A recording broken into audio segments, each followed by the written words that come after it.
So, nakatanggap naman kayo ng paleta, kaya close kayo. Totoo na talaga. Dinay ka pa ng dinay. Gusto ko pwede ba ng mga senador? Nag-usgaw, iharap ang may alam sa blood control scandal. Pero anong nangyari?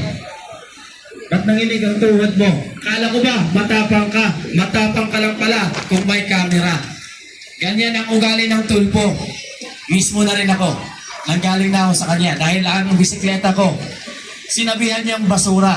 O ito yung tinawag mong basura na kaikot sa buong Pilipinas, pinaglalaban ng karapatan ng mga matatandang Pilipino. Dahil lahat naman tayo tatanda.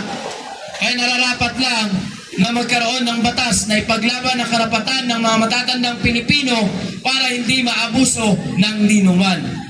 Nasa posisyon man, nasa loob man ng pamamahay, nasa loob man ng barangay, walang senior citizen dapat inaabuso.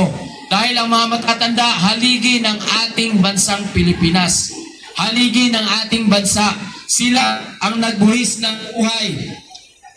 Mula pa sa kalululuhan nila, mula pa sa lulalulahan nila, nas dugo na ng ating mga Pilipino ang mandigma, matikas. Kaya sana, imbis na mag-away-away kayo dyan, gumawa kayo ng batas para sa kinabukasan ng SK.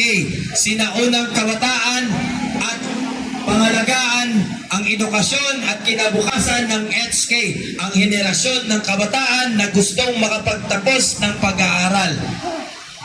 Maraming mga out of school youth dyan. Ito, tutukan nyo ang isang solusyon na pinasok ko. Hindi ako nakapagtapos ng elementarya at ngayon nag-take po ako ng alternative learning system. Ito, bigyan nyo ng pondo. Huwag yung mga pinagbibigyan nyo ng pondo na wala namang saysay, walang halaga, walang naitulong sa ating bansa. Itong alternative learning system, tutukan ninyo para mas marami mga out of school youth at mga senior citizen na gusto pang mag-aral makapagtapos. Maraming salamat dito sa Pasay City. Hindi man ako residente dito, tinanggap nila ako, nagpa-enroll ako. At ngayon, lubos ako nagpapasalamat din sa ating minamahal na Vice Presidente dahil sa kanyang paunlak na pagpaalala sa akin na hindi pa uli lahat. May potensyal ka para sa ating bayan. Mag-aral ka. Hindi nagkamali si BP sa kanyang ibinahagi sa akin na paunlak, na suportahan. At ngayon, nagpa-enroll ako sa ALS at nakuha ko po ang 64.44 na grado.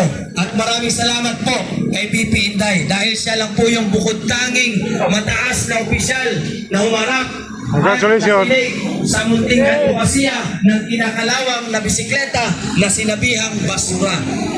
Basura man sa paningin ng ilang kapatid sa